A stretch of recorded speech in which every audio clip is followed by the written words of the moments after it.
Care, as you know, is moving along. He knocked out the CSRs. That was a subsidy to the insurance companies. That was a gift.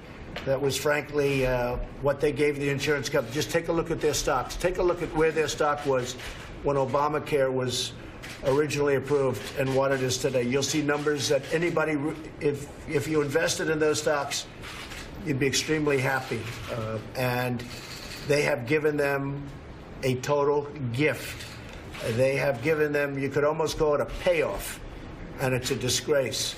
And that money goes to the insurance companies. We want to take care of poor people. We want to take care of people that need help with health care. And that's what I'm here to do.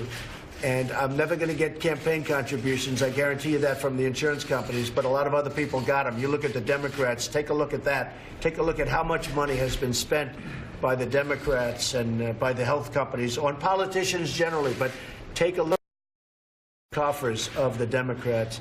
So the CSR payments has actually brought Republicans and Democrats together, because we got calls, emergency calls, from the Democrats, and I think probably the Republicans were also calling them, saying, let's come up with at least a short-term fix of health care in this country.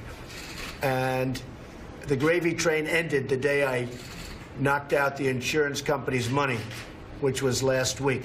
Hundreds of millions of dollars a month handed to the insurance companies for very little reason, believe me. I want the money to go to the people. I want the money to go to poor people that need it. I want the money to go to people that need proper health care, not to insurance companies, which is where it's going. As of last week, I ended that. So we have a lot of interesting things to do. I'm meeting with Mitch McConnell in a little while for lunch. I think we're going to say a few words on the steps after that. I know you won't have any questions. And pretty much that's it. Enjoy yourselves, folks, and I'll see you out there with Mitch McConnell. Thank you very much. Mr. President, do you approve of Steve Bannon's war on Mitch McConnell and the Republican establishment? Well, Steve is very committed. He's a friend of mine, and he's very committed to getting things passed. I mean, look, I have, despite what the press writes, I have great relationships with actually many senators, but in particular with most Republican senators. But we're not getting the job done. And I'm not going to blame myself, I'll be honest. They are not getting the job done. We've had health care approved, and then you had a surprise vote by John McCain. We've had other things happen, and they're not getting the job done. And I can understand where Steve Bannon's coming from, and I can understand, to be honest with you, John, I can understand where a lot of people are coming from, because I'm not happy about it, and a lot of people aren't happy about it.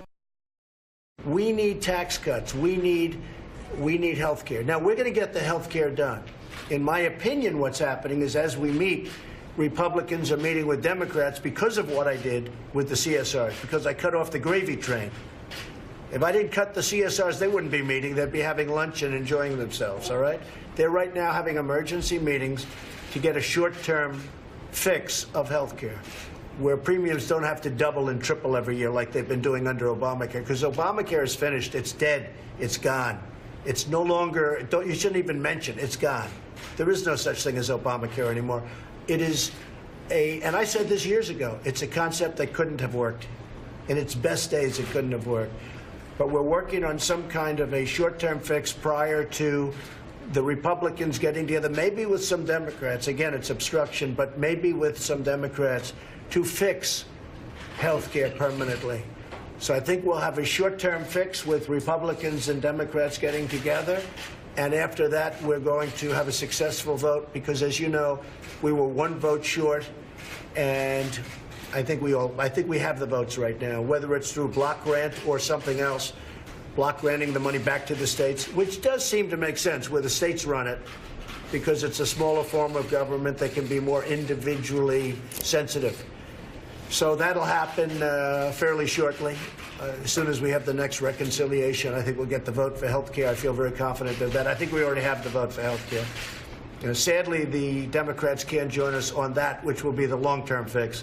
But I do believe we'll have a short-term fix, because I think the Democrats will be blamed for the mess. This is an Obamacare mess. When the premiums go up, that has nothing to do with anything other than the fact that we had poor health care delivered poorly, written poorly, approved by the Democrats. It was called Obamacare. But I think we'll have a short-term fix, and then we'll have a long-term fix, and that will take place probably in March or April. We will have a very solid vote. It'll be probably 100% Republican, no Democrats, but most people know that that's going to be a very good form of health insurance.